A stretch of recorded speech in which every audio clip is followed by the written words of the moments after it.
Hey everybody, I'm Josh Olive with Haven Comics. It's Thursday night, which means it's time for some shop talk.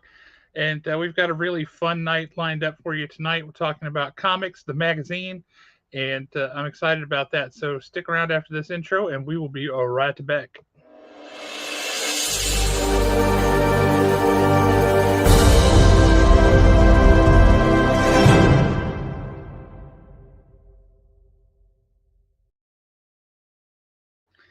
Hey everybody, I want to give you guys a quick heads up about Alan. I killed him. I buried him in a shallow grave in the plot next door. Um, and the cops are going to be coming for me anytime now. So we'll have fun tonight while it lasts. Uh, that said, Alan is actually trying to set up a new computer, and he is loving life right now because that is a special joy. So he will be with us as soon as he can get this thing completely set up. He will come crawling forth out of that shallow grave, and we will be good to run. But in the meantime, we're going to press ahead because we have an awesome guest with us tonight. We have the editor in chief for Comics, the magazine, Mr. Joseph Keating. How are you, sir? Oh, it's been a very surreal 36 hours since the debut of Comics the Magazine, and we're on cloud nine. It's been pretty great. So Your response has been good from people so far? the response, I've in my past, I've written some books, I've edited other books, and I've had some, success. This is on another level. Like, number one sold 100,000. Number two, pre-orders are 80,000, which is only 20% attrition, which is insane. Usually attrition's like 40 to 60%, Oh, sometimes even yeah. more these days. And then just the amount, so then it came out yesterday, and just the reception has been overwhelmingly like positive, and like just it's another, I've been contacted from people I've not heard from in many a year. It's been a crazy. It's been cool. People seem excited about an enthusiastic comics magazine. So that's cool. That's nice to hear. Yeah, I have to say I'm one of those people. I Good. remember when Wizard came out, and I saw it. That's weird. It's a magazine about comics. It's kind of weird. I don't know, but that Yeah. cover's pretty cool. I dig that. Yeah. And what is this, Brutes and Babes? Bart Sears teaching me how to draw. That's pretty Right. awesome. And then you get into the fan casting, and it's a price guide. It's a monthly updated price. It's the best thing ever. And Yeah. I got to where I was a huge fan, and yeah, the quality, the excitement fell off. The quality fell off after a while. Those things happen. Yeah. But I have long felt a void in the market because I think comics people like this kind of stuff. They Yeah. want to see it, they want to read it, they want to hold it in their hand. And so when you guys came along and said, "Hey, this is what we're doing, and we're going to introduce this," I got real excited about it, and I'm glad to hear that other people are too. Yeah. Yeah. Yeah. It's been fantastic. Thank you so much. I'm glad you enjoyed it. So let's see here. What's this Tots is saying? Grab my comics mag this afternoon. So Nice. Like, sir. awesome. Glad you did, Tots. You're going to enjoy it. For anybody who has not yet picked it up, will embiggen me for just a second here. It looks like this.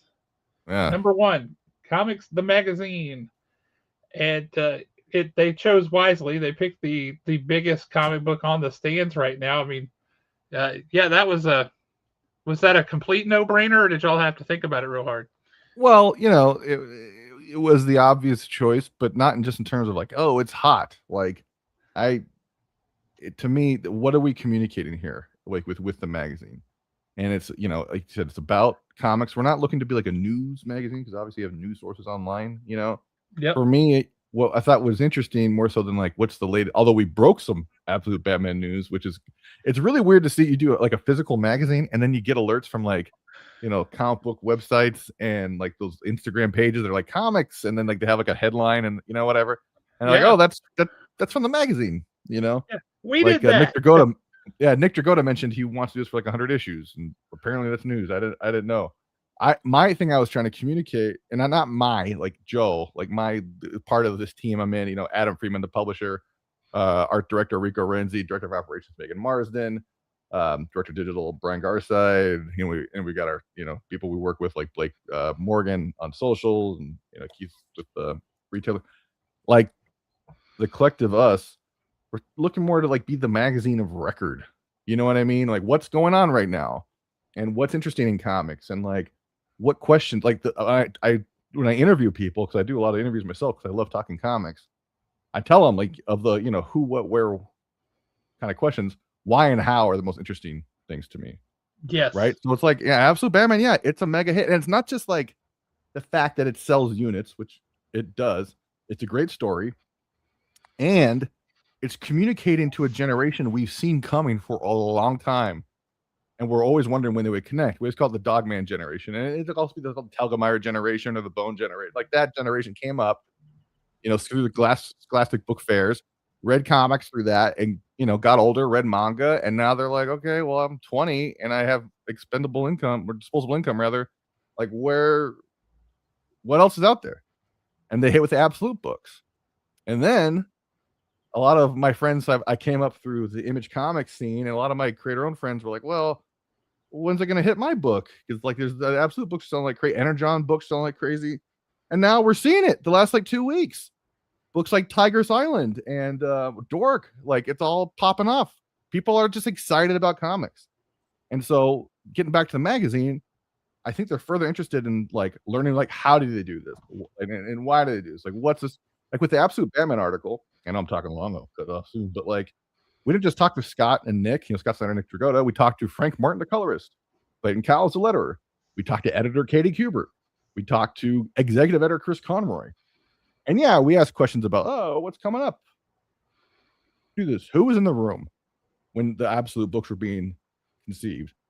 How are you dealing with this new marketplace? Like all that kind of stuff. So whether you're just a casual fan who's just wanting to learn more about comics, whether you're someone who's been collecting comics your whole life and just want, direct access, Rico, the art director, and I, we've been making comics from the creative end for years. I mean, Rico, long time, yeah.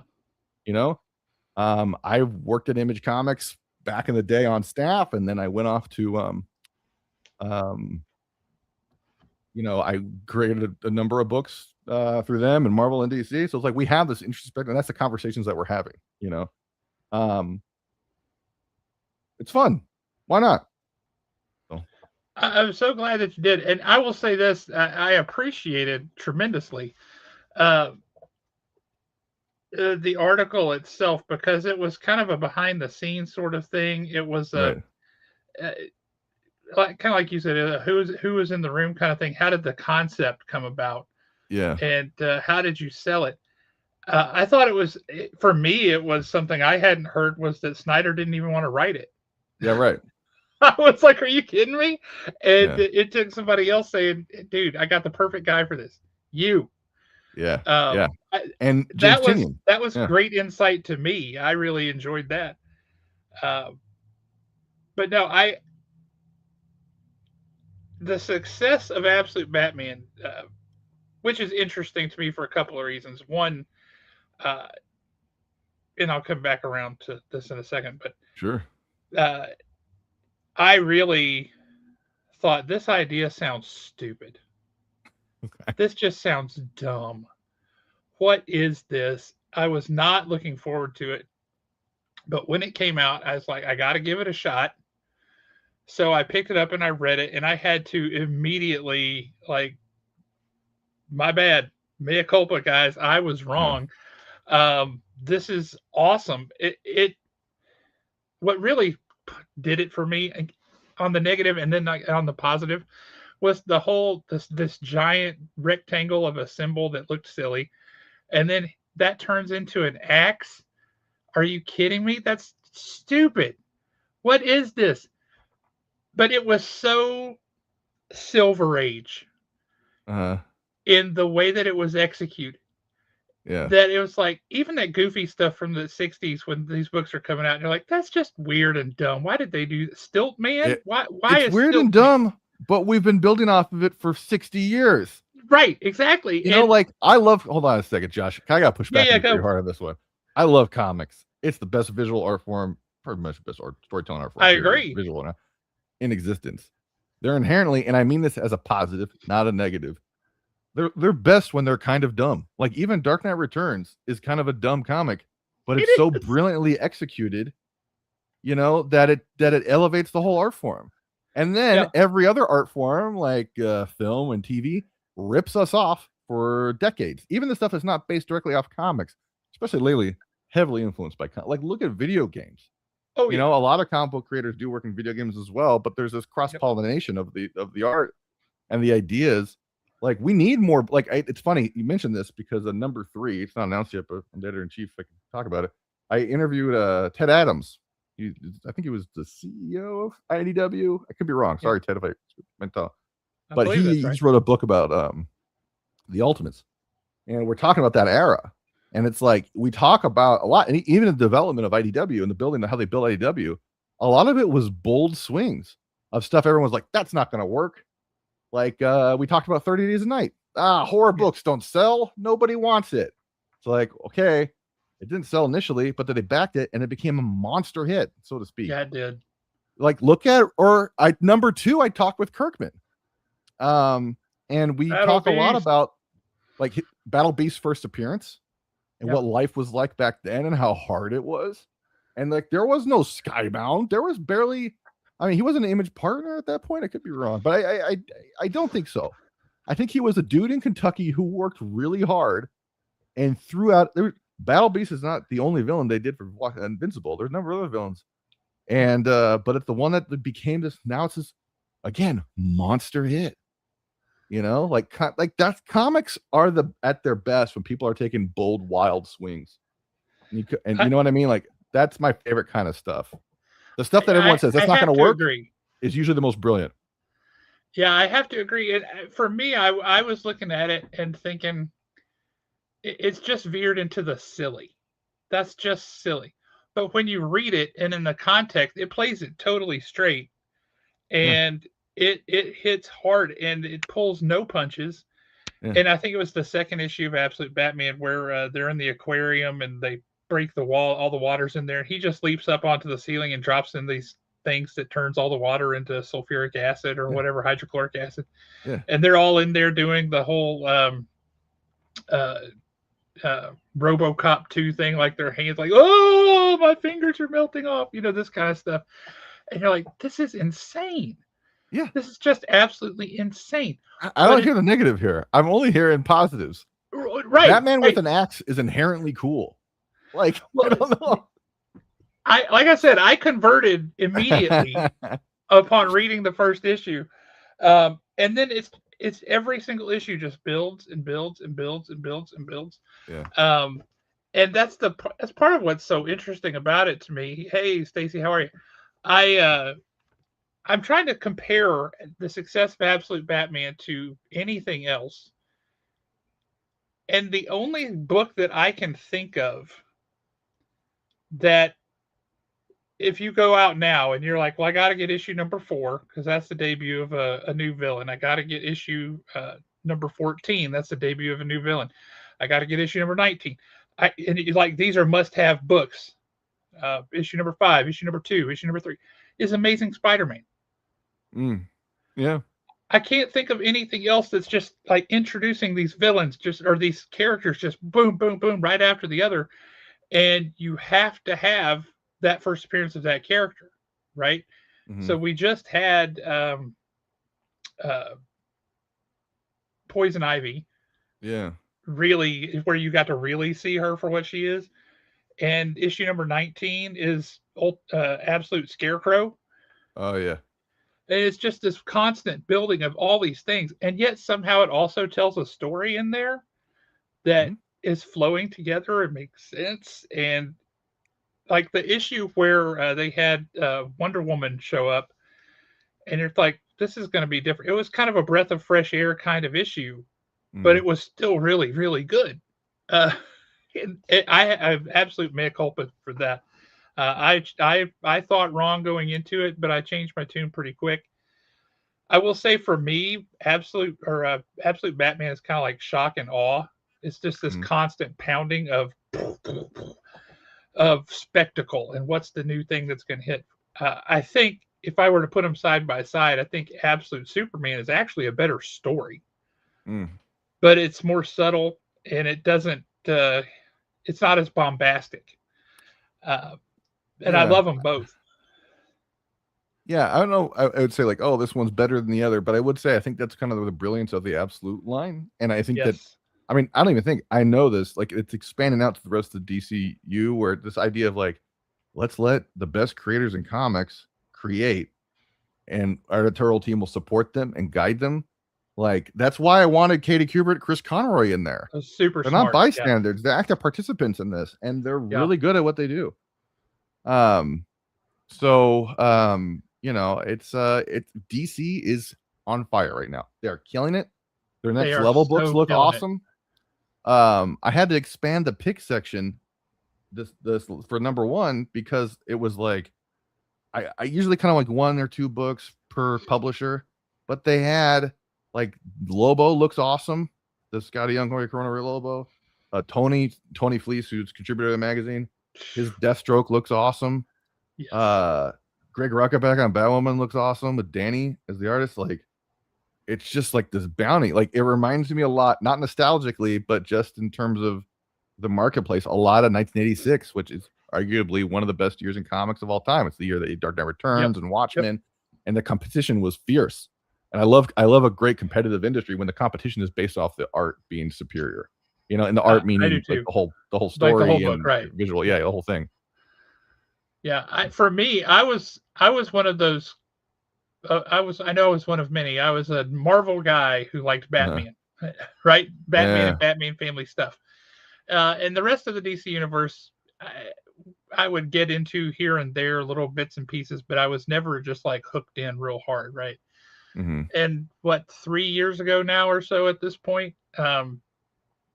I I found I was reading more DC books and fewer Marvel books, and I just found that ratio has just continued to do this. Uh-huh. Aquaman right now is a phenomenal book. Oh, cool.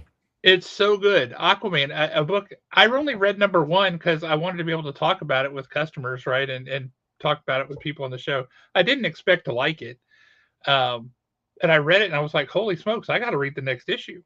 Yeah, And then the next issue, I got to read the next issue. And Aquaman's like toward the top of my list now. Whenever that comes out, that's I awesome. grab my pile of books and I'm reading Aquaman. Yeah. It's just so good. But I feel that DC has really got an editorial vision right Mm-hmm. now, and that they are all rowing in the same direction. And when you do that, they've got a pretty powerful toe, right? That's pulling everything. Sure. And it's like they're one upping each other. The quality of all of their books across the line is just stacking Yeah. up. And I've been really, really pleased about that because I'm loving life right now on that front. I think it's great.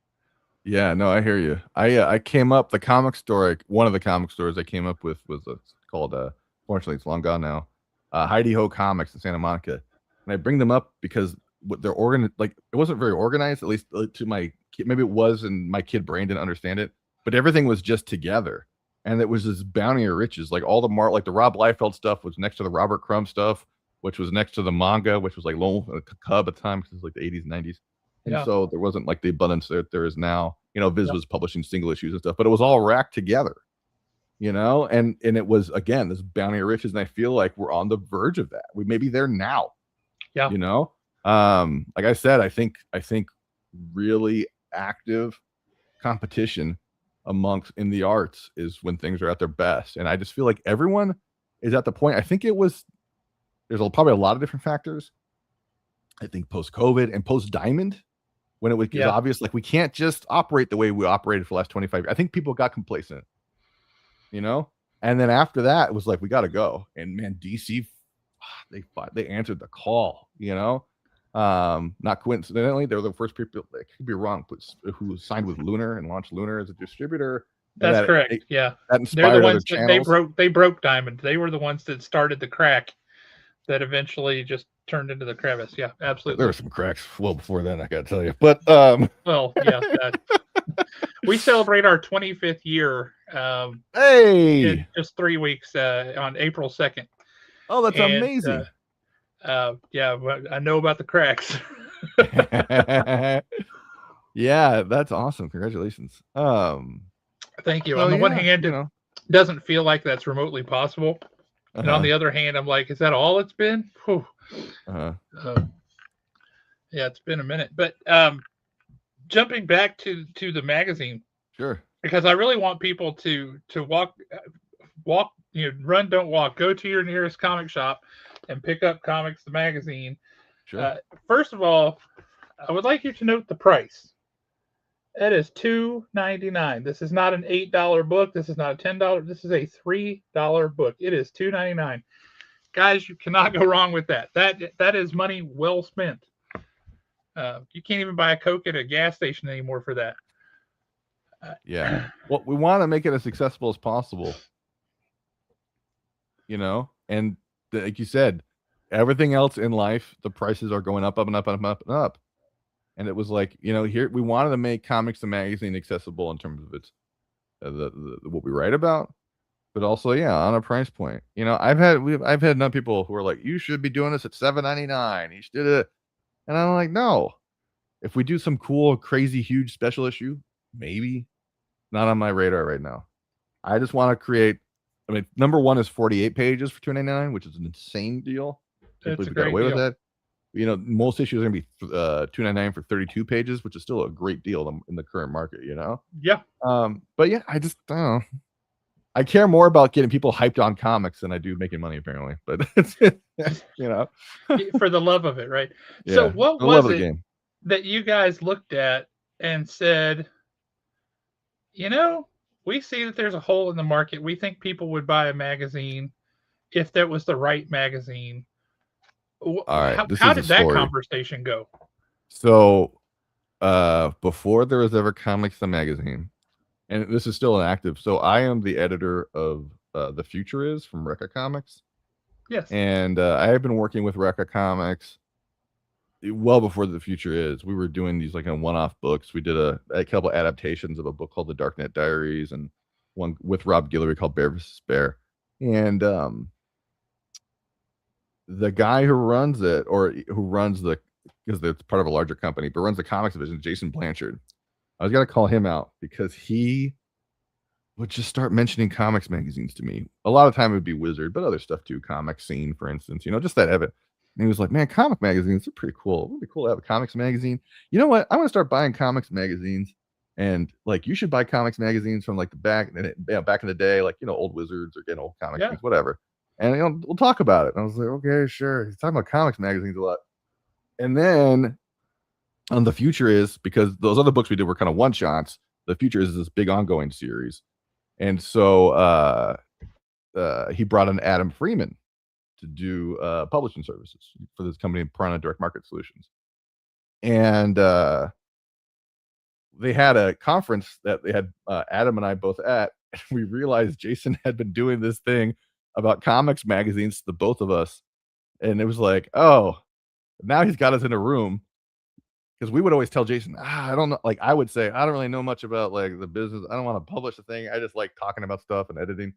And then Adam would be like, "Well, I like the business, but I'm not really the guy who's gonna edit." And so they put us in a room, and the conundrum we still had when we were like, "Oh, maybe a comics magazine would be interesting," was, who's gonna design it? And what would the look be? And we talked to a couple people, didn't really come together, but through Recca, we did a tour. We did a bunch of stores on the, East Coast, and, from, Third Eye, Annapolis, Maryland, and, we went to store in, Savannah, Georgia. And I was talking to the guys there, and on the wall in the back, I see this, which is this book it's a curation of old Marvel covers, Marvel house ads by Rico Renzi. And I kept looking at this cover, and I was like, "That's the look of the magazine." And we reached out to Rico to be our art director, and he agreed.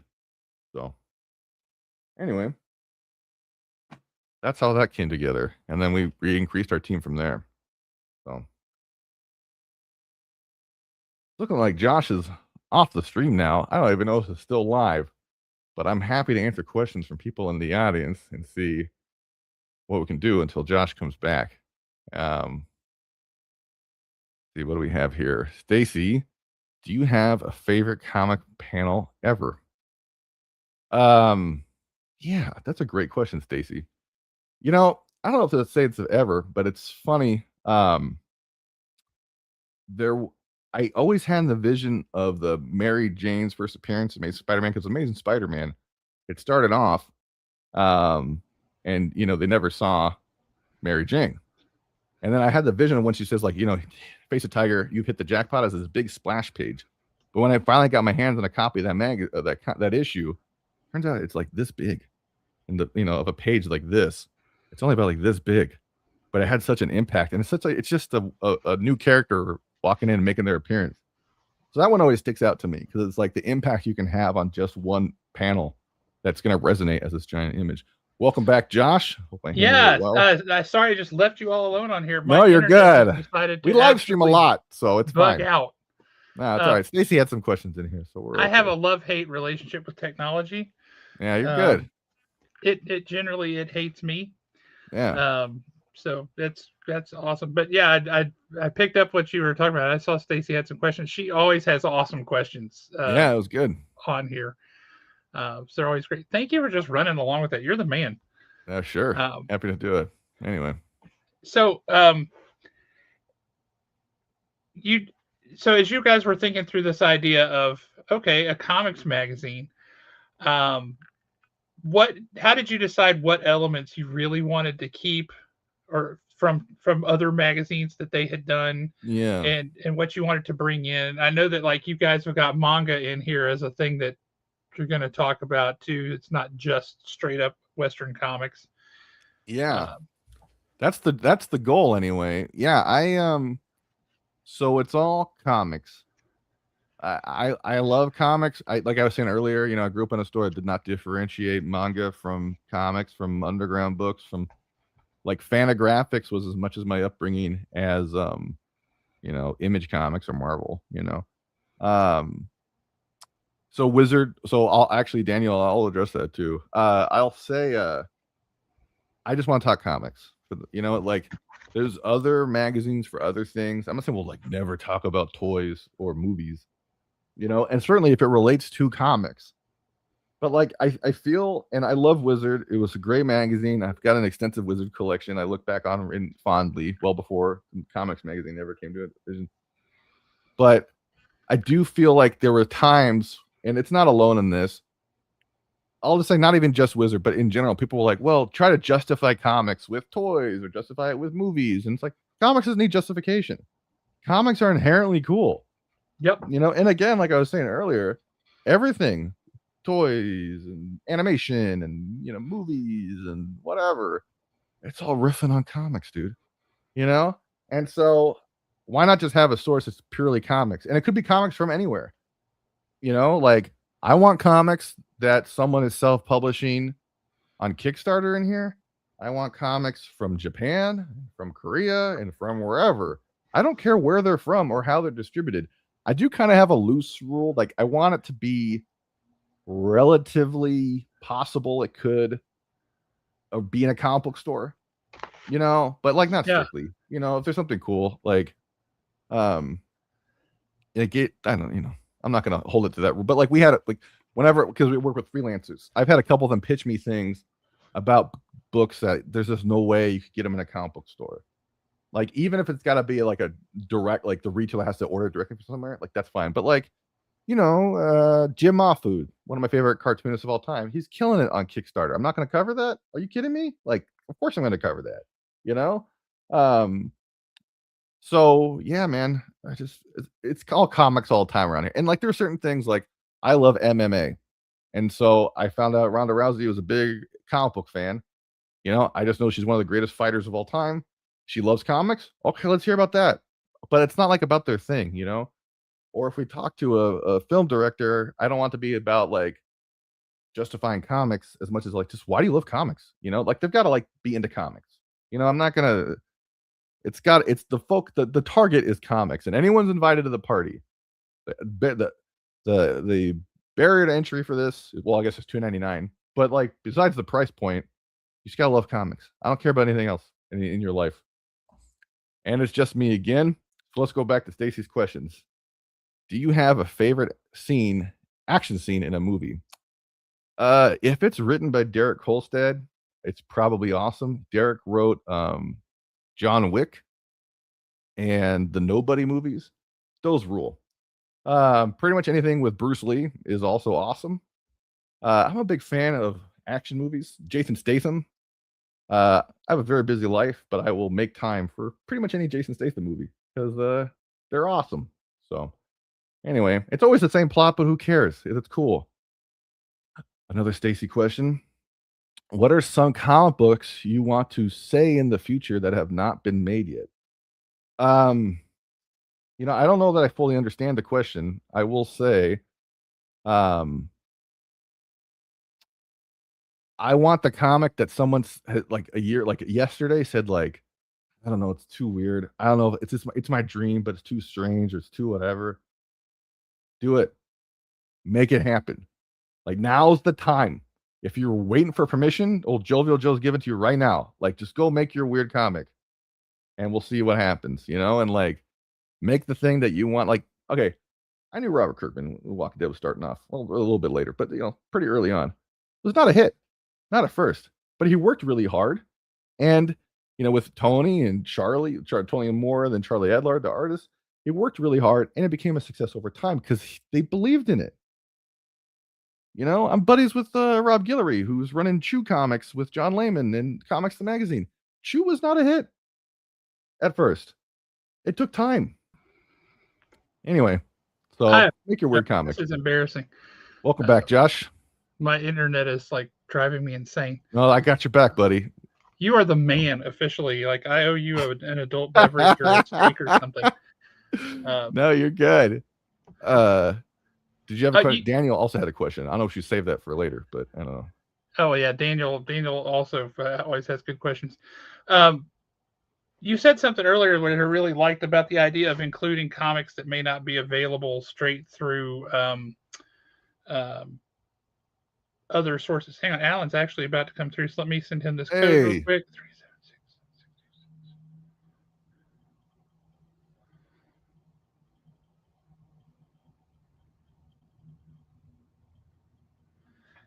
376.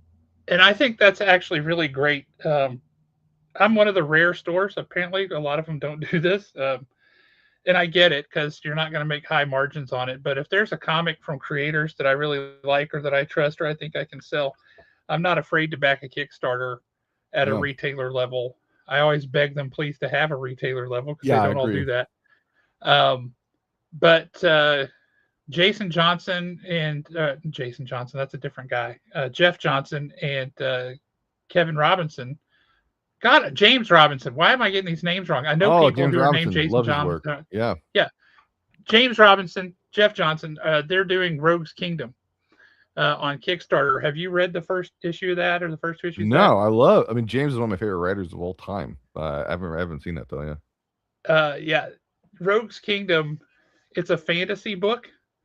And it's just, I had Jeff Johnson on here back in 2020. All the COVID was going on, and all of our conventions were getting canceled, and all this stuff. Sure. And so we just did a welcome, Alan. Hello. My internet keeps going in and out, so Joseph's been running like by himself on the show as the host, which is awesome. While I'm like trying to get desperately back on. Well, here's my big test. Can you actually hear me? Yes, and you don't sound like a robot. Awesome. Dude, hey, the other computer died and it was time to put her out to pasture, and I've been fighting with this one for at least 2 hours now. That's fun. Yeah, hey, Windows, Bill Gates, I got something for y'all.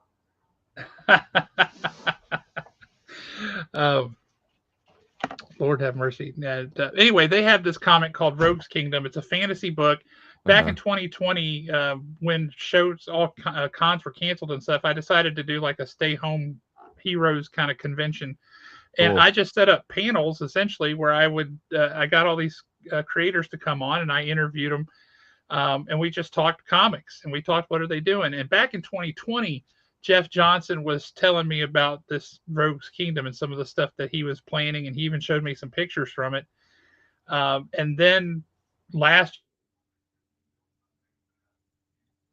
So I guess we just hit the part where his internet cut out. Yeah, I think this is. Yeah, I think we just lost him again. Yeah, that's actually been me the past couple of weeks. I got to watch a little bit while I was messing with this on my Okay. phone. Mhm. So I don't really know what Josh has asked you and what Josh has not asked you. Well, what do you want to know, Alan? What's on your mind? So one thing that I have not been up to the shop yet. I normally don't get up there until Fridays after work. Okay. One thing that I desperately miss was in the old Wizard magazine, how they kind of had like the price guide in the back of it. Yeah. I mean, have you done something like that? Or y'all planning on doing something like Yeah, that? it's an ongoing, series of iterations. We're still figuring it out, but we've got a thing called the Short Box 100 in here, Yep. and it's kind of like the 100 like biggest movers in comics right now. I think we're still, trying out tinkering with it. I think we're gonna kind of have a different iteration with it in future issues, but people really wanted a price guide. Like our director of sales, Gabe Yoakum, when he came on board, he was like, "We really need to have a price guide in here," and because he remembers being a Wizard reader and buying, I think it was Ren and Snippy #1, and he got home and he saw Wizard say that it was worth $22, and he was like, "Wow!" It made him feel a part of it. We work with partners currently at Shortboxed right now to determine that, and but yeah, we're coming from all different angles. My goal is to get people reading and making comics. That's ultimately what I want. And if price guides help get them in the door with that, then great. Now, I definitely like the idea of a top 100 because people are Yeah. always wanting to know what the biggest movers are at that moment. Yeah, right. So I definitely like that idea a whole lot. Yeah. Are you basing everything off of what Shortbox says, or are y'all kind of taking like an average of, let's say, just because it was so big last year and it would definitely be in the top 100, let's just say Mark Spears Monsters. Oh yeah, Would y'all go? I mean, how do y'all actually do that part of it? Yeah, so the price guide, like I said, it is in conjunction with Shortbox. So Shortbox provides the data.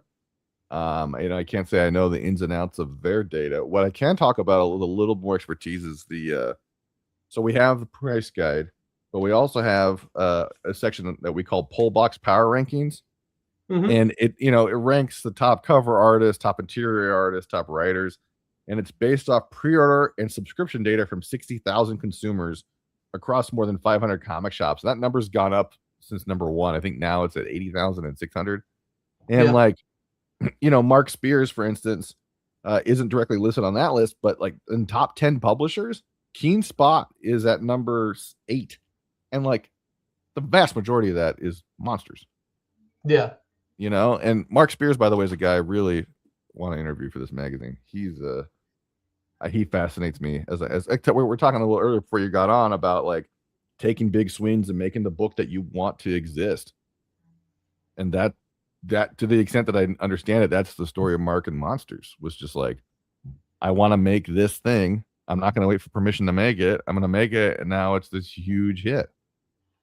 Yeah, we've talked about it in the past, and it's still weird to me because and Josh coming back on, he can reiterate this. It's still weird to me to see the response to, like, say, Mark Spears Monsters, because it was just a couple of years ago. Josh, Mark, and I were sitting here just like this backstage after a show talking, and Mark says, "Hey, I'm going to send y'all a PDF. Let me know what you think." Yeah. And then it was like, and then it kind of went from I just hope one person likes it. Yeah. And then it turns into that. So yeah, taking a huge swing. Yeah, he definitely did that. Yeah, I admire him a lot. Another question that I kind of had, and I know I'm kind of rushing a little bit of the questions, but I kind of feel you're good. I kind of feel rushed because I've been fighting with this computer.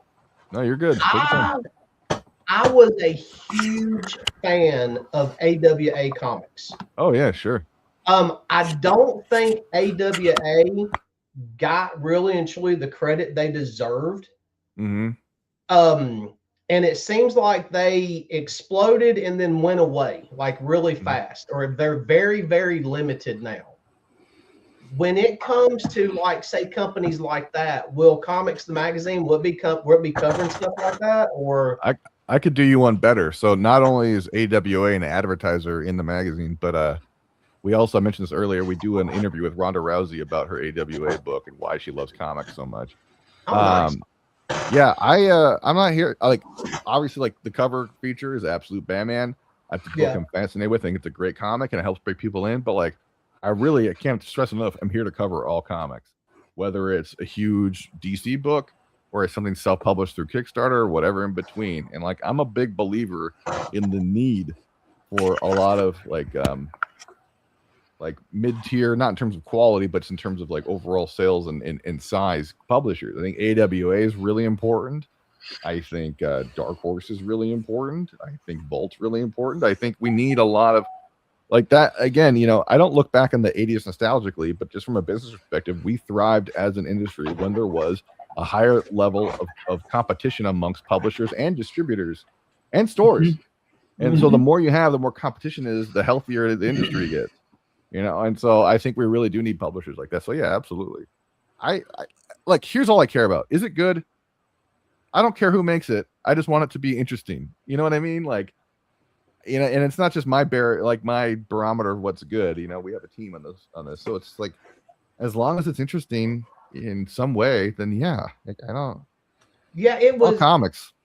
It was really weird there for a while because to me, I would get more excited if I saw AWA or Mad Cave in my box for that particular week than anything else that was on the shelves.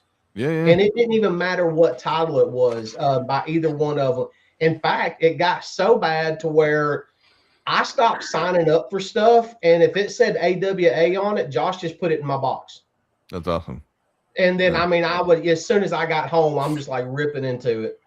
Yeah.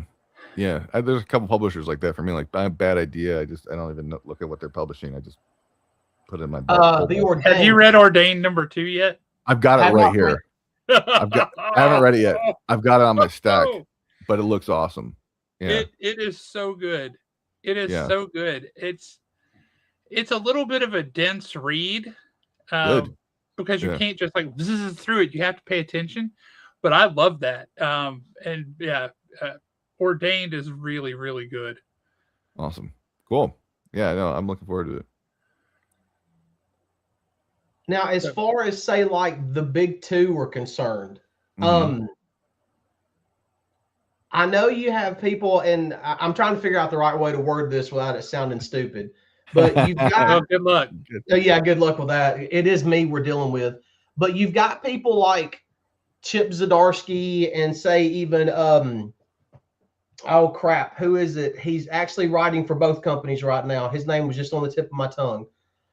When you go to interview someone like, say, a Chip Zdarsky, do you pick like the overall body of work, or do you focus in on, say, his Daredevil run, his current Captain America run, his recent Batman run? Or are you just like, hey, we're going to throw it all up against the wall and see what sticks? It depends. So like, you know, with the first issue, like with the first issue, we obviously did Absolute Batman, and we covered it from like every single angle. You know, like, I mean, I'll go ahead and tell you, I really want to interview Mark Spears. And if I was to interview Mark Spears, I want to know like again, I said earlier, I want to know the why and the how. Like, so what's your background? He's a good interview. He's an open book. Yeah, I'm looking. I really want to make that one happen because I'm just like, I want to know how you did this. You know, like, I'm just fascinated with that. You know, with someone like Chip, you know, I would love to interview him. Like, I'm not at liberty to say just who yet, but there's an interview that I'm working on lining up right now with a really famous editor. And I'm like, talk to me about what it's like to build a line. You know, what's that all about? You know, and I mentioned this earlier, but I did, just to get the other day, interviewed Ted Adams for issue #3.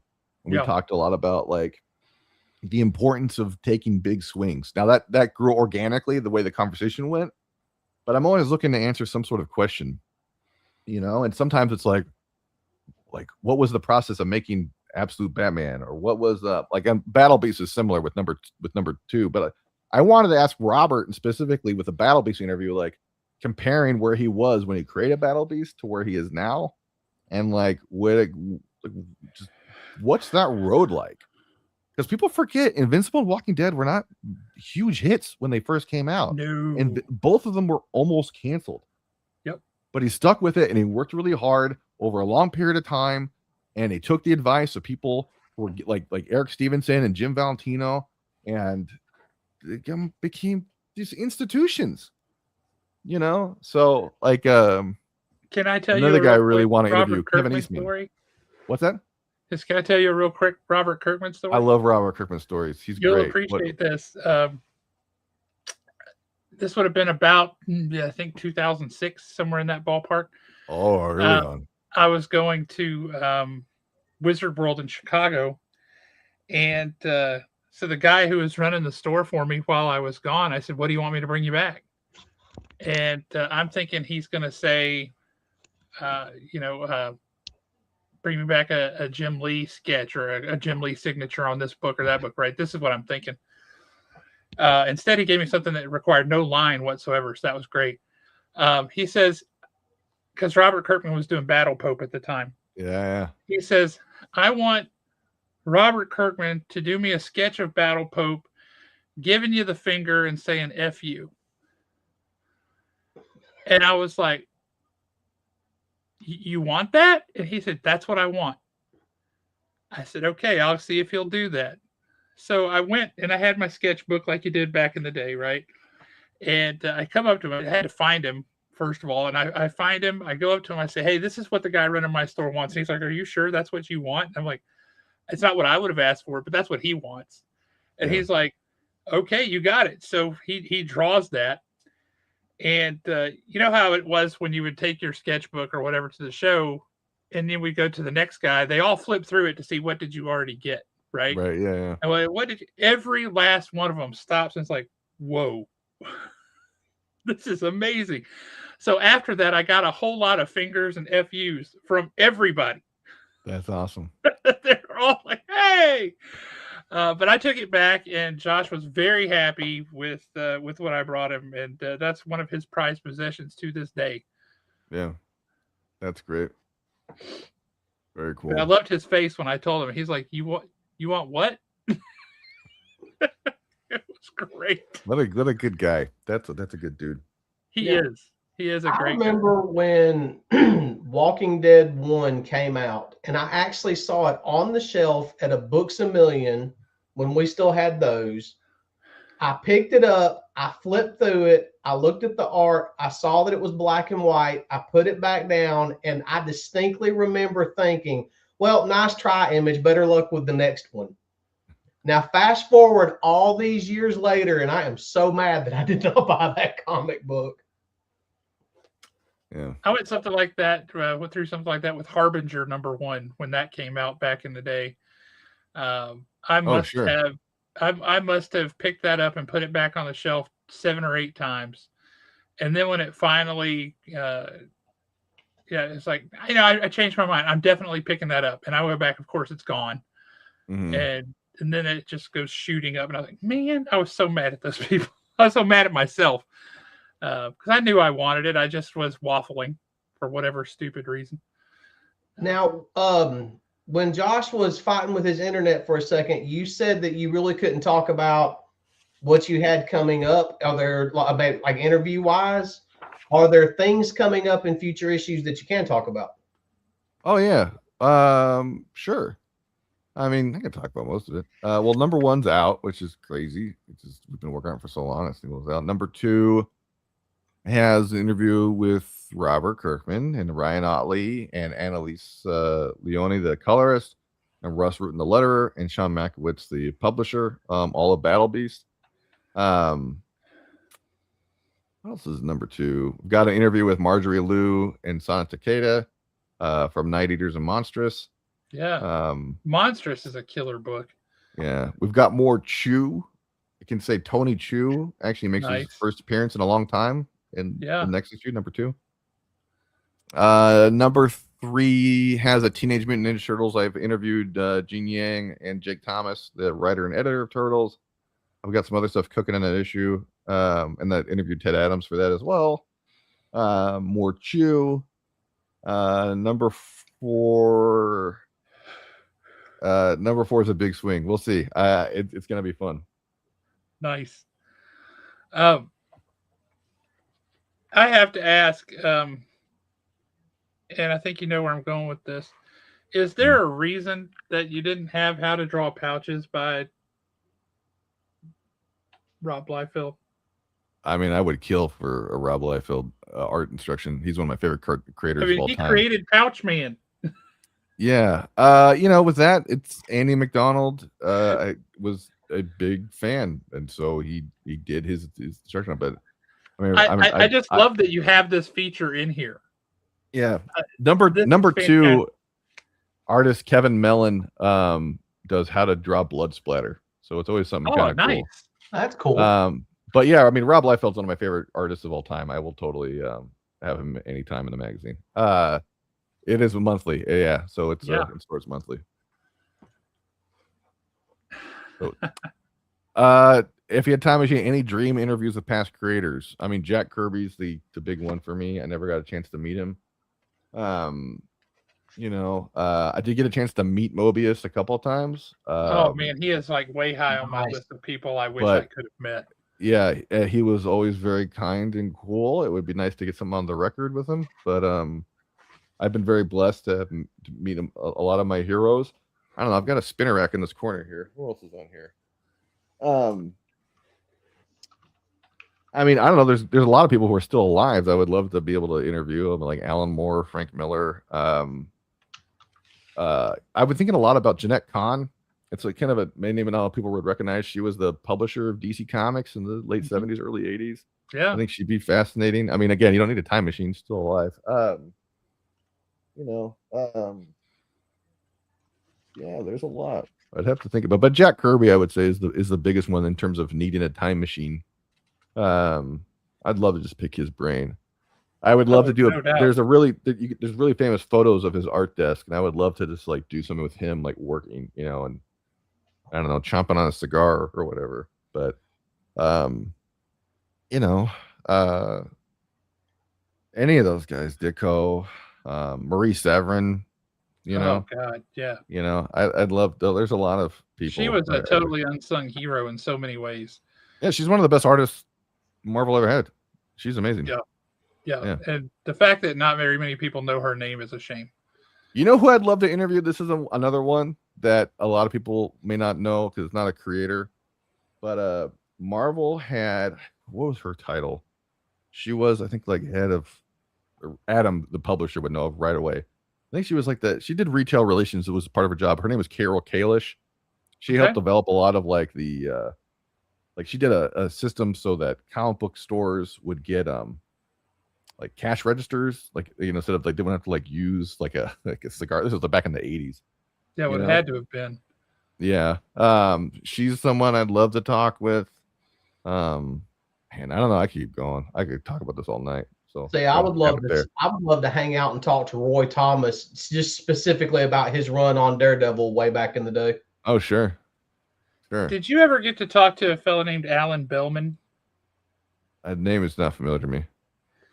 It wasn't familiar to me either, but one of my customers, actually, he was at a convention. He says, I just met this Alan Bellman guy. He was amazing.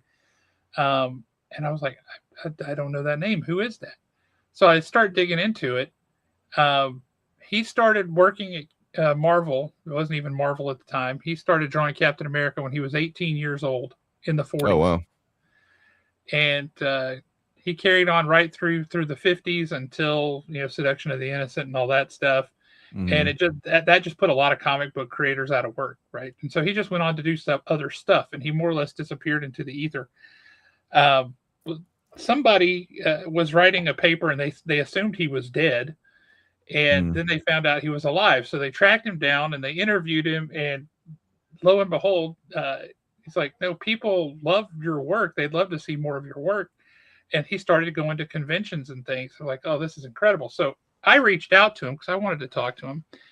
And you talk about like talking to a guy who was there in the moment when history was being made. And it just absolutely blew your mind.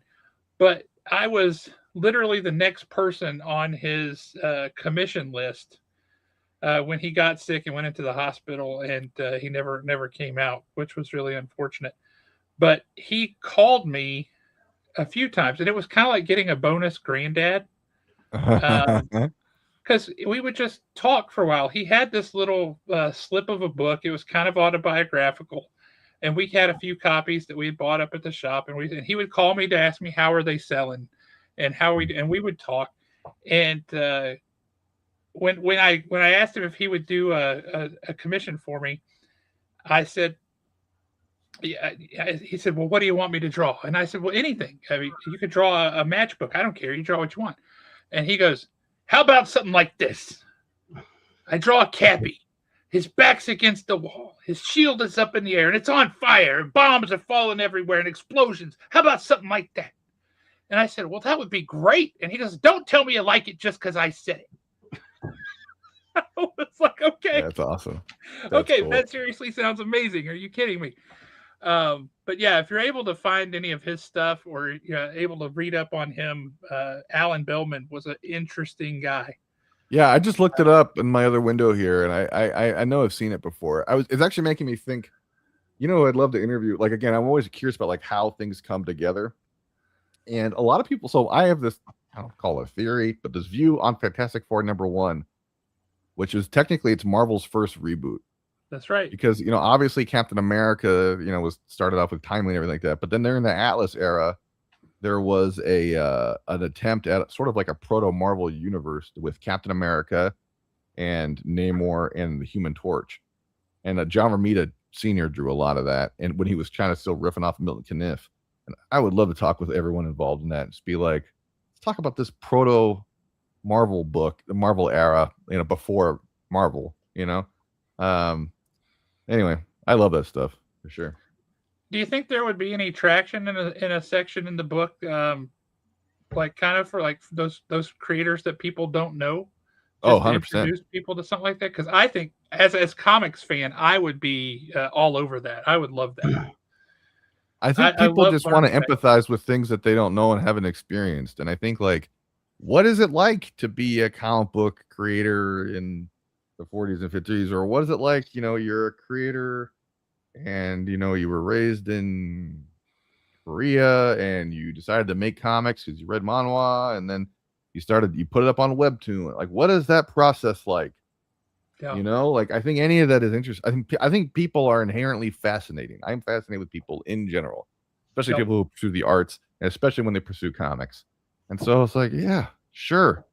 It's just got to figure out. I always think from the editor's perspective, I think like, what's the interesting angle on this that could be empathetic, and also like, again, my big goals are to get people to read more comics and to make comics. I want someone to read it and she's just like, this was awesome. I want to make my own thing, or that's why like when I was talking to this editor who I'm talking with right now, trying to line up an interview with them, I really want it to be about how do you make up a comic book line. Mm-hmm. That's a great question. I would love to know that. And because it's like, even if you're someone who's never going to make a comic book line, it's just interesting to see what people have gone through to create a thing. Like I love demystifying the arts and showing that it's just a hard work that people do, and that you can also do hard work, and then you can have possibly remuneration, possibly not, but at least you attempted it. I'm open to all perspectives. I love where your brain is at. The fact that you have such a genuine love for comics is, I think, part of what got me excited when you guys did that retailer roundtable. Where you said, "Hey guys, here's a thing that we're doing. We want you to know about it." I picked up on that. Then was like, these guys are serious. They're not just chasing a buck. These are guys that love comics. Oh, they're definitely not chasing the buck. Right? If you were chasing a buck, you haven't caught it yet, right? But I said these are guys who genuinely love comics, and I want to support that because I also genuinely love comics, and you're going to make a product that I want to read. So you talk about things like how do you create a line of comics and stuff like that. I have a question for you.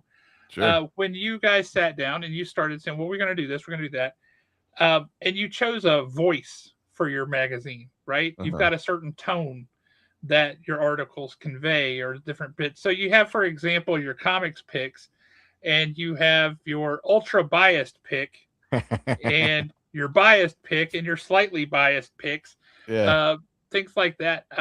how did you decide on things like that? Because when I first read it, I was like, okay, I dig this. This is fun. That's awesome. Cool. But I'm the more glad I to hear thought that. about it, it's like that's a deliberate choice you have to make. Yeah. Adam, Rico, and I are, we have different perspectives and different opinions, but I do feel like we are united in the idea of like comics should just be fun. You know what I mean? Like, you can have bummer comics, I guess, in terms of subject matter, but like just inherently the conversation around it should be cool. It's a cool thing. So for me, as a guy who writes a lot of the material in it, not exclusively, but a lot of the material in it, I just wrote it from my voice. I don't know. Like, I also like we reached the thing where it's like, okay, Rico Renzi, our art director, is one of the greatest colorists of all time. I think he would blush if he heard me saying this on a podcast, but it's true. And he's involved in cool stuff. I'm not going to cover that because he's in the magazine. Like, come on, get out of here. Or like Tony Fleece, who's a contributor. Like, he's also, I really like his writing. I even say it when I talk about recommending Farrell. I don't care what their attachment. If it's a book I wrote, if it's a stinker, I'm not going to say, oh, it's great. I'm not going to do that. But we'll be transparent. It's fun. Like let's enjoy making and creating and reading comics. Why does it got to be such a bummer all the time? Like it's the coolest visual art form out there. I keep saying it over and over and over, but it's my perspective. So I don't know. And you feel passionately about it, which is awesome. Yeah, I want a genuinely enthusiastic comics magazine. If you want to be mad about something, you can go. I mean, I don't know. I'm not on social media very much, gentlemen. I don't like being angry about things. So like, especially when it comes to comics, my perspective is let's just love this thing unapologetically. That's where I'm coming from. If you have not talked to him, I think someone that you would really enjoy talking to is we had Ron Mars on the show. Oh, Ron's awesome. Last week. Yeah. I love Ron. Yeah. And I asked him about character development and how like going into a character, knowing that you're going to kill this character sometimes even before you've even named them. Yeah. But listening to him talk about character development and bringing people along and all that stuff, that was fascinating to listen to. Yeah. Yeah. I worked when I was at Image. Ron did a book. I can't remember the name. I'll think of it in like 20 minutes, but it was a huge pleasure working with him. And anytime I've ever gotten the opportunity to see him at a convention, there's certain people who you just, they just bleed comics, and Ron's one of them. Mark Waid is an obvious one. Like, Mark Waid. Yeah. Like that guy. He bleeds DC blood. I mean, he just bleeds comics blood. Like I during COVID, I was like really down, and I saw Mark Waid was teaching a class about writing comics, and I've been writing comics since 2010. This is like 10 years. So I was like, Mark Waid's a guy. I just want to hear him talk about comics.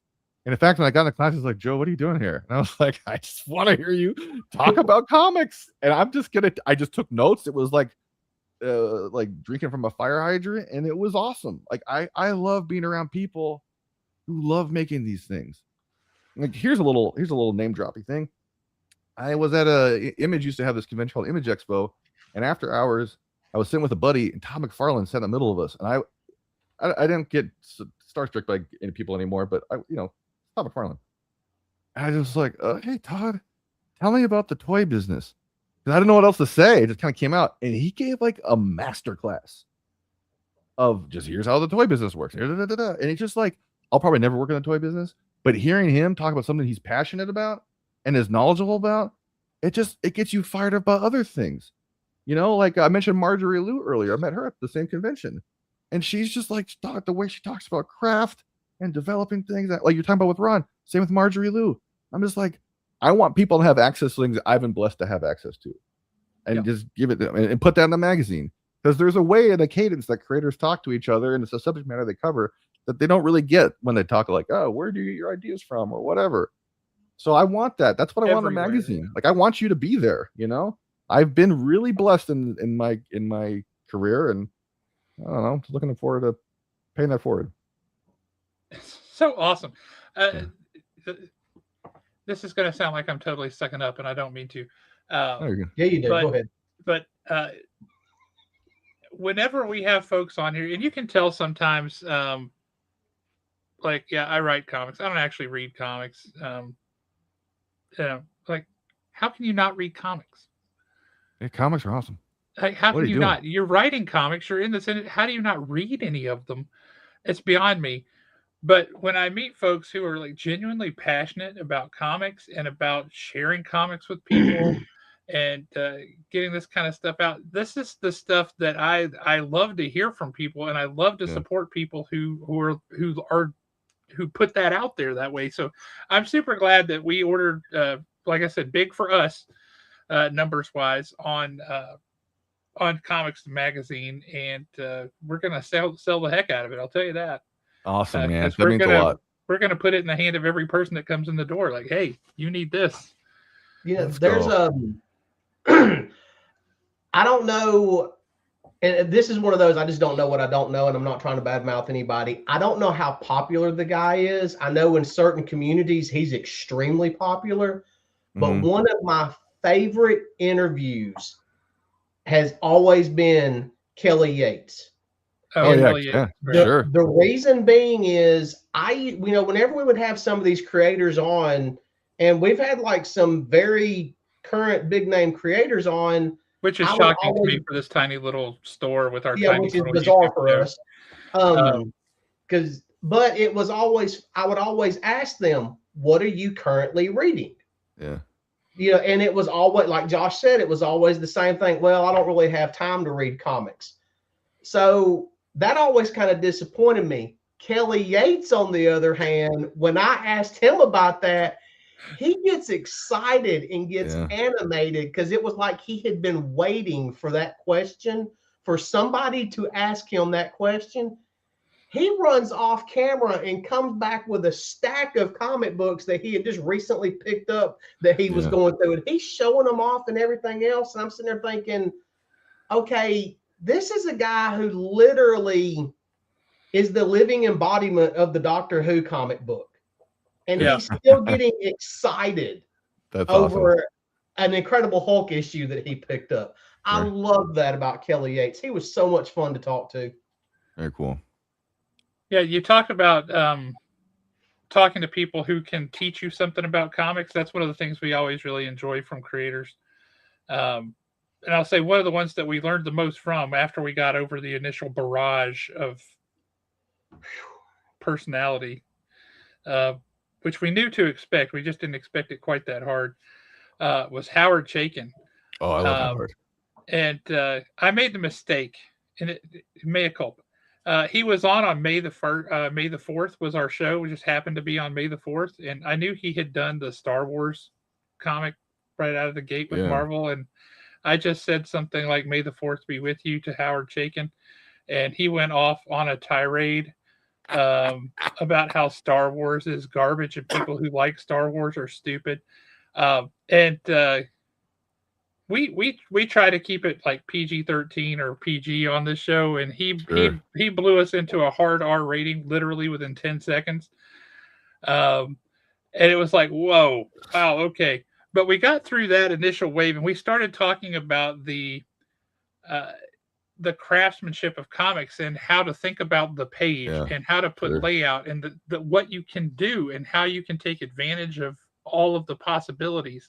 Yeah. And that was, you talk about a master class of listen, that was just Oh, sure. mind boggling to me, the Yeah. thought process of how a creator like him thinks about that blank page and how to convey the story he wants to tell. That Yeah. was mind boggling. That was incredible. Yeah, and Yeah, people forget, like, if they haven't read American Flag, you need to dig that out. Like, it's one of the absolute masterpieces of its era, and just in general. Like, he's a guy, Howard Chaykin's a guy. If you're not, don't get the opportunity to talk with him, like, just digging into American Flag and seeing the things he does. Like, a lot of storytelling techniques that we kind of take for granted, even like oh man, who's his letter? Ken Brunswick, is that right? Like, the stuff they were doing with the lettering on American Flag was so groundbreaking that I think if it came out in a comic today, people would be like, "What is this?" So, yeah, I don't know. I'm a big Howard Chaykin fan, both as a creator and as a person. Yeah, yeah, he was an awesome person. He just, I immediately put my foot wrong with him, and I learned to regret it very quickly. uh, I had a question for you about your price guide, Sure. and it's two questions. One, I don't want to poke you in the eye, because I'm just genuinely curious. Was there supposed to be something in this box? Keep reading. That's all I'm going to say.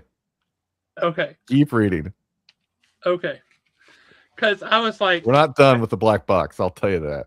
I feel like I have missed something. Okay, Good. that's a good. I hint want to- people, I'll say this slight spoiler. I want people to interact with this thing. I want it to be, I want there to be we're so passive with things. Everything you're doing, you're on the phone and you're watching the show and you're talking to people, you're having a conversation, and you're looking up. Put the phone down and just read this and just enjoy it. And take time out. You work hard all day. You've got a family. You're taking 20 minutes to read something. Just read it. The black box comes back. That's all I'm going to say for now. It's one of my favorite things we've done. I think it's going to drive people nuts, but I love it. But keep reading. Yeah, I have just enough OCD in me that I was like, Good. There's a couple things in there.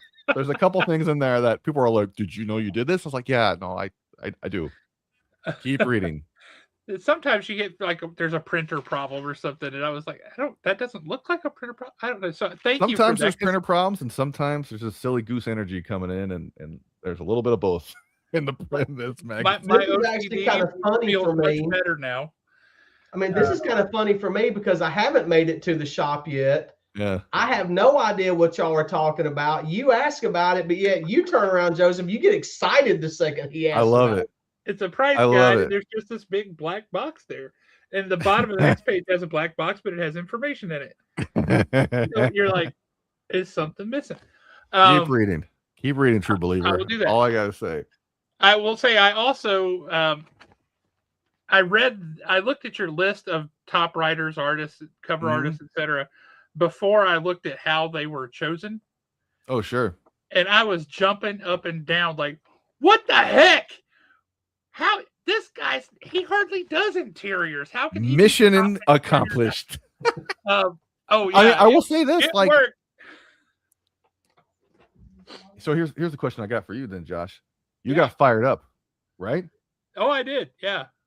Mission accomplished. That's it. I think, and I want to go on a big rant. I'm very pro technology. I'm very pro communication, but I think we've gotten too passive with the way we should love comics. We should be fired up about comics. You should read a magazine that has a power wrist link or power pull box power rankings and get like, oh, these idiots. Why are they listing this guy here? Or why is it there? 500 stores. That's not enough to get a consensus of. Like, you're in it. You're part of it. Welcome to the show. You're in the show. My manager at the store and I had we went through every single pick, and we were like, how, like, that one makes sense, but why is that guy there? Why is he listed as he hardly does interiors? And then we looked at the bottom like, oh, this is how they calculated this. Well, that's a dumb way to do it. I mean, if it was me and just opinion, my preference. I mean, in terms of guys in the game right now, I mean, Liefeld's on my list. I'm a huge Liefeld mark. I don't know. There's Sean Phillips is like one of my favorites. Sean Phillips, Ed Brubaker. I have a pull for whatever they do, and I got to the point. I do not read anything,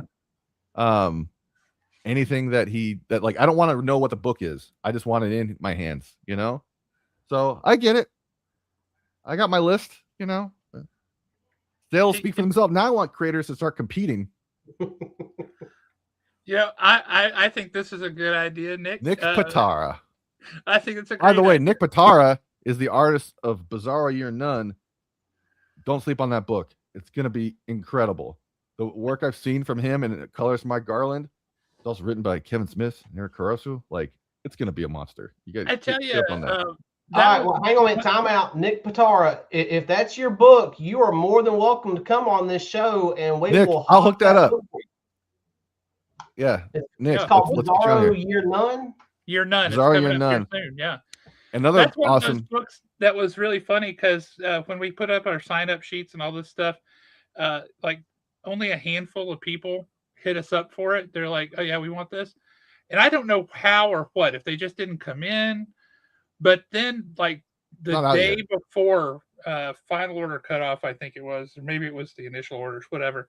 I had like 12 people out of the blue. Hey, Yeah. sign me up for that. Be sure to sign me up for that. I'm like, was there an article that just came out that I missed? What just happened? Because when I had the sign out sheet initially, they just like passed right by it. But Yeah, that they logo, they all everything put in about their this book, orders real quick after that. everything about this book, you seriously do not sleep on it. It's another one of those DC books that's just on fire right now. So Nick's really insisting. Yeah, Nick, of course, you and I have talked privately about this. You know, I want this in there. Believe me, I think it's a good idea. You know, Alan, Josh, you guys want to get in there? Let's talk after the show. We'll get you Oh, in there. for we can sure. do something. I have opinions and I will voice them. Hey, wait a minute, before you want to do anything like that, you really need to call Mark Spears on the side and say, hey, I've heard he can kind of let some things fly out of his mouth sometimes. He'll tell you what happens when I get to run in my mouth about stuff. Yeah. Oh, for sure. You are, yeah. Yeah. But no, I looked at this list and yeah, we did. My manager and I we just started like and we were arguing back and forth, and he was upset because Daniel Warren Johnson wasn't on there, and yeah, I get it. Daniel's one of my favorite guys. Yeah. Absolutely. So, but yeah, it wasn't until we read the fine print at the bottom and we're like, oh, this is how you calculated that, yeah. and then we just who cares? We'll just it's still wrong. Yeah. But no, I have to just give you a shout out, man. I think you guys looking at it and saying, what is there a void in the market here? Yeah, I think there's a void in the market here. Can we fill that void with something that people would be interested in, that will give them information about comics that maybe they didn't know, that'll tell them some books they should read that they're not looking at? That will have that in-depth kind of information, like the story you've got in here about Absolute Batman. There's all kinds of great stuff in here. It's just fantastic. I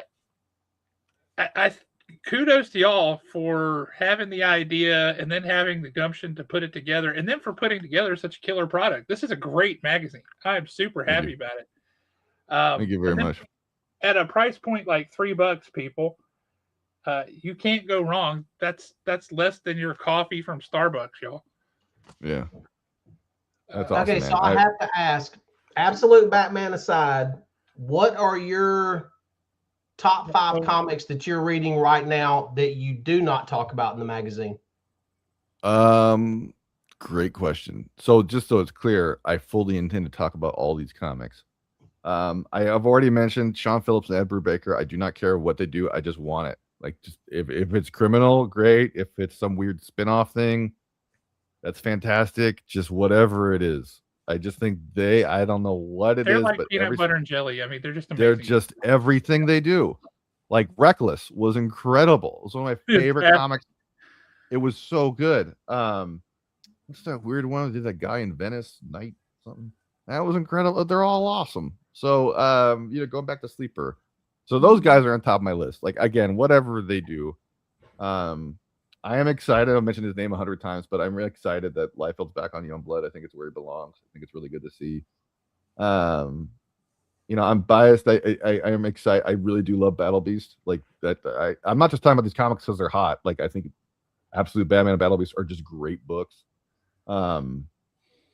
We are covering stuff already. Like I mentioned, I really like. I think Marjorie Liu and Sana Takeda are also creators like that who are just work well together. There are number 2, but you asked about number stuff that's not covered. I mean, Jeff Darrow's Shaolin Cowboy, I think, is one of the greatest comic books of all time. Again, I don't want to read description. I just want to read the comic. Just whatever Darrow's got going on. He is able to draw so many things in such a compact space, like nobody else.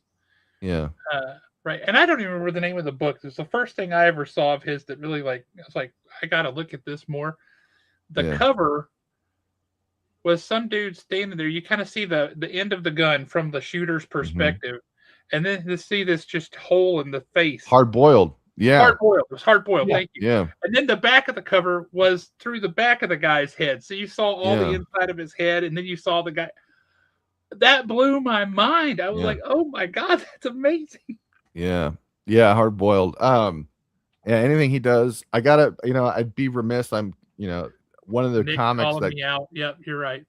Yeah. The comics that was really formative on me, and that like I grew up with, and I guess I've been blessed enough to interact with this gentleman a lot, is Eric Larson's Savage Dragon. I think like issues 1 through 75 are one of the great. I mean, the whole run is awesome. The whole run is great. 1 through 75, I think, is just like absolute nonstop. Like people are ripping off that comic left and right. No one has any idea. Like it's one of the secret source codes of comics of the 21st century, superhero comics 21st century. I have never heard that perspective on that book before, and I would love to read in depth on why that is. Yeah, me too. I mean, I'd love to write it. I would love to read that. Because it was the comic. It was a dangerous comic, and it still is to a good degree. But it was just like with Dragon, there were things that were,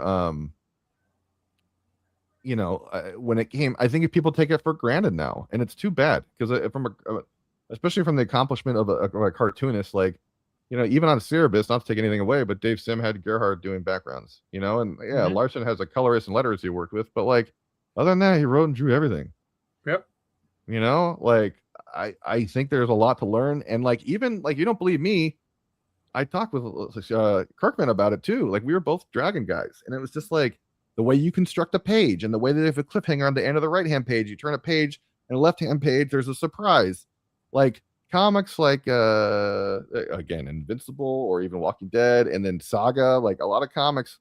I don't know if Brian K. Vaughan was influenced by Savage Dragon. I can't, but Jeff Johns, I know, is a guy who was, like a lot of that generation. Like it's so Kurt Busiek talks about Savage Dragon a lot. One of the comics he enjoys the most. Yeah, man. I don't know. I mean, I'm really into Are comics. you reading any of the Ghost Machine books right now? Yeah, I'm catching up. I've liked what I've read so far. I've read Geiger. I mean, Frank is just, he's awesome. Who's it? Jason, what's his last name? Fabok. Fabok, yeah, on Rook, right? He's amazing. Yeah. Brian Hitch. I don't know. Like it's a killer lineup. Rick Remender's whole Giant Generator run, like it's just so well curated. The artists he worked with are amazing. We keep saying about all the various books that Jeff Johns and those guys are putting out with Ghost Machine. We just keep saying, yeah, we think those kids are going to make it. We think they got a good idea here. Those kids are going to make it. They know what they're doing. But it goes what we were saying earlier with Absolute Batman. It's like when you let creators create, and I I'm a little biased because I work as an editor, but I think, when you give them a good coach, I always view every editor is different, but for me, I love MMA, and I view a job as a editor to be an MMA coach. Yeah, people of different disciplines, right? So some people's disciplines are writing, some people's disciplines are the pencilers, some people's disciplines are lettering. Your job is not to get in their way and tell them what to do, but it's to coach them to do the best version of the thing that they're aiming to do. Again, not your version of it, but their version of it to the best of their ability. And I think, like, when we see Chris Conroy doing that in the Absolute books, to Katie Kubert, and you see, oh man, I am blanking out on his name. Is it Brian Cunningham? Is that who's editing the Ghost Machine books? Could be wrong. Or Steve Wacker on the Three Moons, Three Worlds books. Like, I don't. Karen Berger on the early Vertigo, like, I don't just, it's where the best comics come out, and people seem to be on fire for doing that right now. So I got to tell you, if you're not reading Ivan, I think it's Rice is how he pronounces it. His last name. Sure. Ivan. Hyde Street is phenomenal. I absolutely love Hyde Street. It is great. Fantastic read.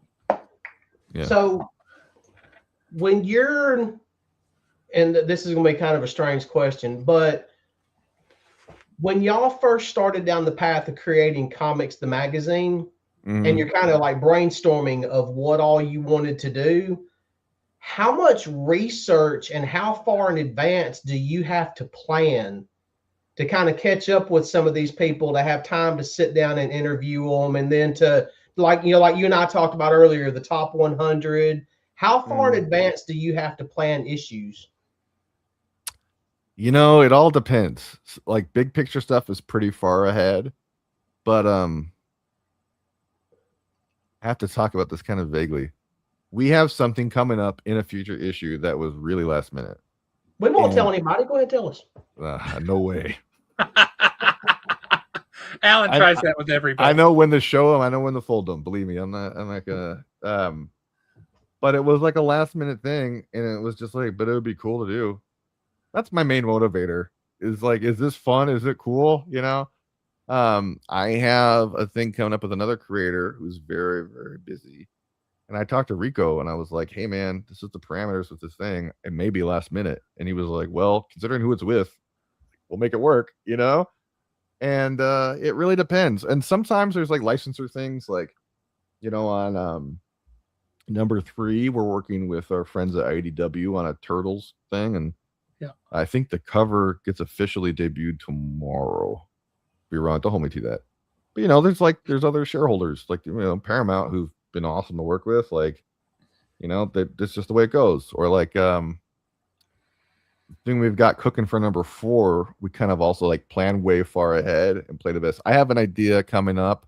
Nick, don't say anything. I know you know what it is, but that is going to require a lot of pieces to come into play. And it's just like, I have a timeline I'd love to meet for that, but I want to do that right. So it may take, I don't know. It's a wild one. Once I'll come back and talk about that later. I'm not intentionally being vague, but you don't want to reveal the whole magic trick just yet. No. So yeah, it all depends. So you did mention a big one, and it kind of sent me on a little tangent in my mind. Coming from like an editor standpoint and someone who has worked in the comic book industry, currently and has tons of friends in it, what do you think is going to end up happening with DC with the Paramount and Warner Brothers merger? I have no clue. I don't know. I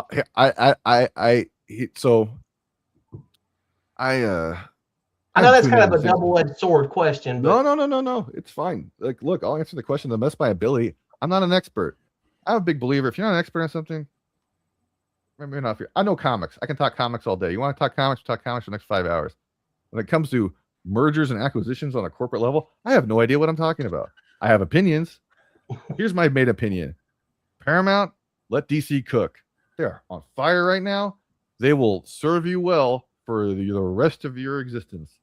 The whole DC team I have interacted with, from their publicity person to the editors, they are so on fire right now in the best possible sense of the phrase. Let them cook.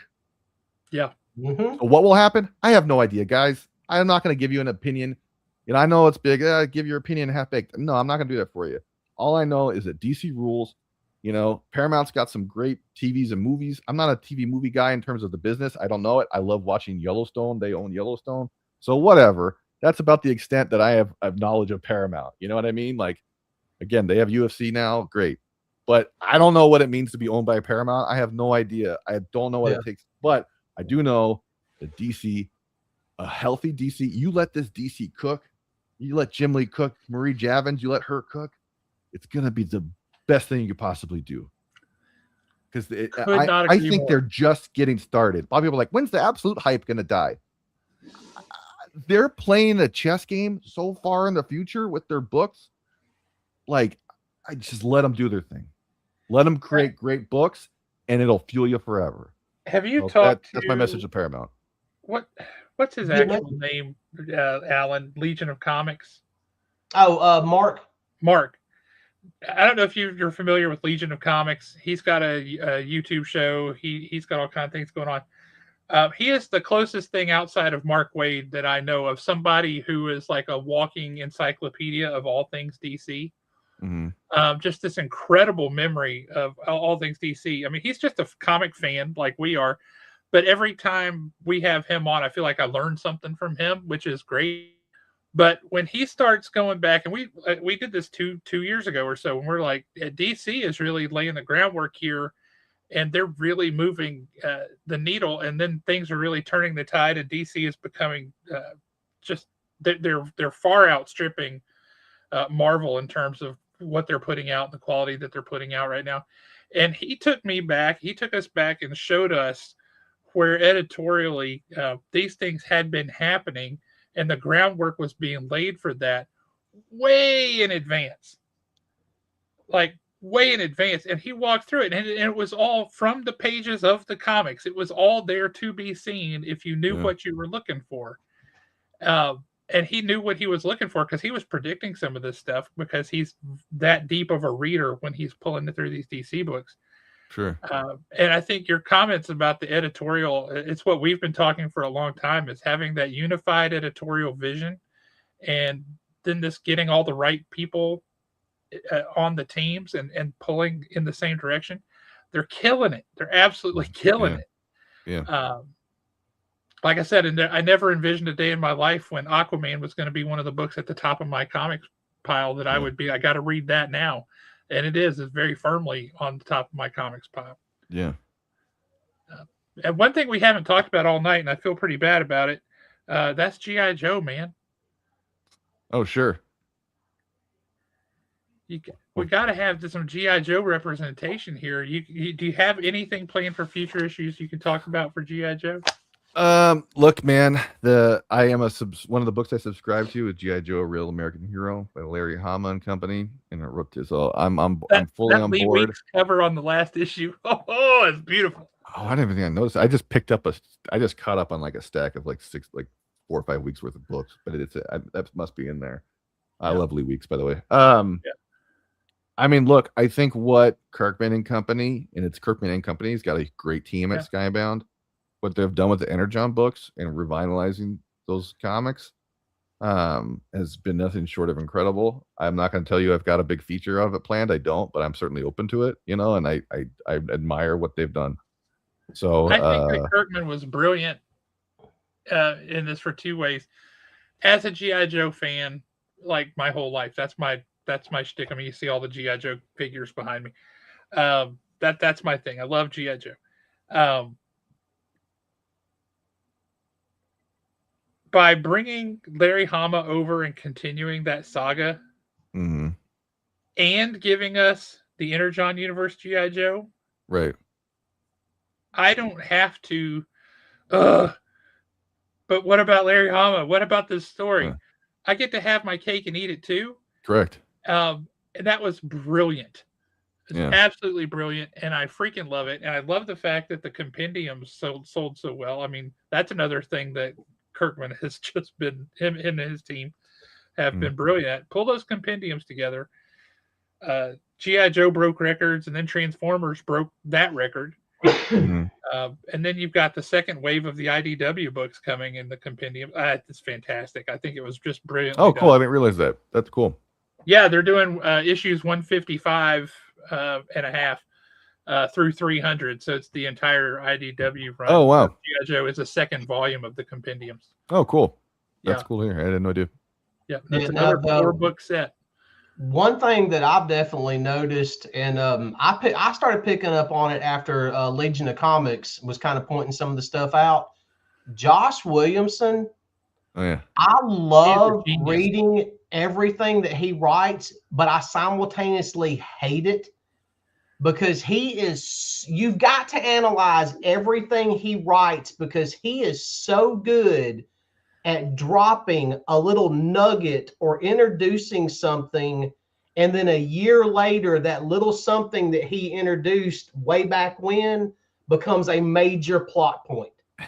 And that's good comics. I mean, it's not good comics, it's great comics. Like I was saying earlier, like you gotta not be so passive when the things and like, look, to be fair to everybody, the work needs to be great. You shouldn't just give your full attention to not great work. But when the work's great, put your phone down. You know what I mean? Like, read it. I'm not saying to you, Alan, just in general. You know, like. And I think Josh is this one. I've known Josh for a long time. We actually worked together on a book called Evolution a while ago, and I knew him years ago.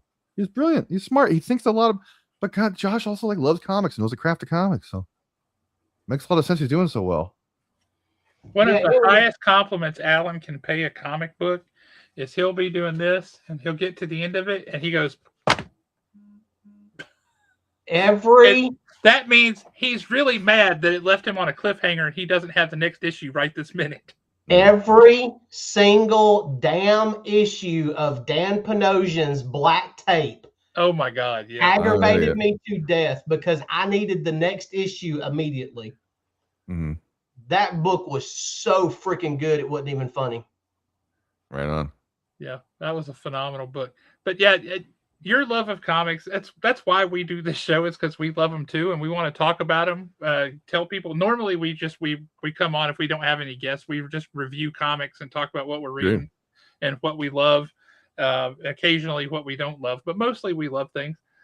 What was the one book that, Alan, that you just like were done and you couldn't do it anymore? What was that book that you gave a negative review to? Because we don't do that typically. Oh, it was a Marvel book. I literally read the first issue, and that was one of the only that was actually the first negative review that I did. Yeah. Alpha Flight. That's right. It was that Alpha Flight. It was when they redid Alpha Flight a couple of years ago, and I didn't even read the last 2 pages of the book. It was so bad, and I was so looking forward to it. I haven't seen it. I don't know. I don't read comics I don't like. I don't spend my time with it. You don't like some, just move on with your life. I'm not telling you, Alan, but just in general, you know? Yeah. There's no time for bad comics. Just read good ones and talk about the stuff you love. Don't worry about the stuff you don't like. We try to read so much just so we can kind of keep talking to people about them. And yeah, that's fair. You have a store to run. Yeah. Like, to be honest with you, the reason, I mean, I did enjoy the book. I enjoy the TV show and everything. But the main reason why I picked up the Twilight Zone books is so we could talk about them on the show to see how they were going to do. And I ended up falling in love with this series. It's been so good so far. Yeah. Oh, it's not that there's a couple of I think Francisco Francavella's got an issue of that coming out. I really want to check out. Yeah. Yep. IDW is quietly doing some really cool stuff. Like they have Did you say Francavella? Yeah. Yeah, that's this issue. Okay. Yeah. The new one. Yeah. Yeah. Issue 5. Yet. Yeah, it came out last week actually. Oh, okay. Shoot, I missed that.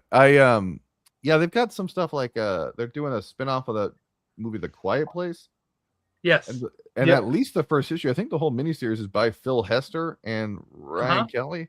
That's right. Like Phil Hester, if like you want to know, like Phil Hester, I listed it in our picks for number 1. Like if you just want to learn about comic storytelling, look at a Phil Hester comic and just study his page layouts. You know? Yeah, for sure. So anyway. So, and this will probably be my last question because I know we're getting late. Sure. What do you think is the most underrated comic book that's out right now that's just not getting the love that it deserves? That's an excellent question. Well, Dragon, I think, is up there. Of course, I don't have my stack's like right behind this shelf, so I'd have to really dig through it. Golly. I'm sure I'll think of like 50 after a certain point.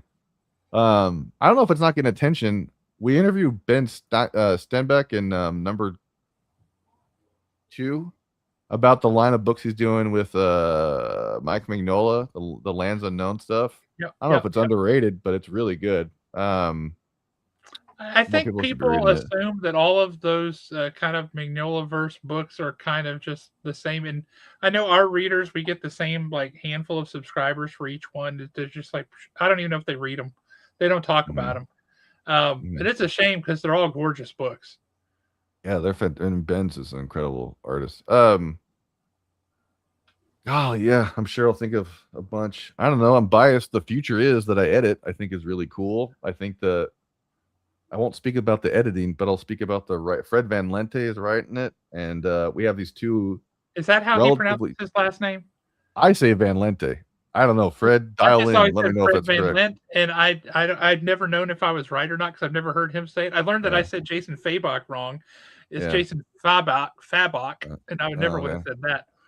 Yeah, I mean the Fred's killing it, and then we have these two Italian artists drawing it, Ennio Buffi and Mario D'Alessandro, and Yes, Sam, we can add Comics Magazine to your pull list, and we will be right happy on. to do so. They're two peak artists people in America haven't seen, and they're just, I mean, every time I get, and their colorist Andrea Maloney, while I'm telling the whole creative team is lettered by Taylor Esposito. I mean, these people are killing. I'm very, it's an what we would call an ultra biased pick in the magazine because There I you work go, on and it. I love it. But it's just the people who are working on it are they're just on fire right now. And I will say, like, number 10 is now outselling number 1, so people are picking up. But the future is, check it out. Ultra biased pick. The future is, and then there's the symbols, right? Yeah. Well, yeah. People think that stands for the F word, but it does not. It stands for something different every issue. Here, I got this. This is a cover. I don't think this is out yet. Number 11. I think this is out in like a week or two. Not out yet. No. Yeah. Anyway. And as we haven't processed that one, I haven't seen that one yet. So no. Comic from the future. Anyway. Ooh, the future is right there in his hand. Yeah. It's amazing. Yeah. I bet he got tomorrow's headlines today. I'll tell you, Alan's pick for the most underrated book, I can tell you right now, is Flash Gordon from Mad Cave. You are 100% correct. Jeremy Adams' run on Flash Gordon, he just finished his run on Flash Gordon. Literally one of the best books that I've read in the past couple of years. Right on. Very cool. Well, again, as Alan said, we are running a little bit late on time, and I don't want to keep you all night. You've already stayed really long time, and I appreciate that. I just looked at the clock. I had no idea. All by yourself, as my internet decided to blink on me. You're officially the man, and I owe you a beer or something. Sure. But a question that all comics creators, I have learned, all get asked the same handful of questions about everything, and there's a reason for that because people need to know what's your origin story. What's this? Yeah.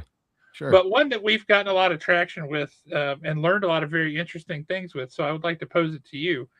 What is the weirdest experience you have ever had at a comic convention?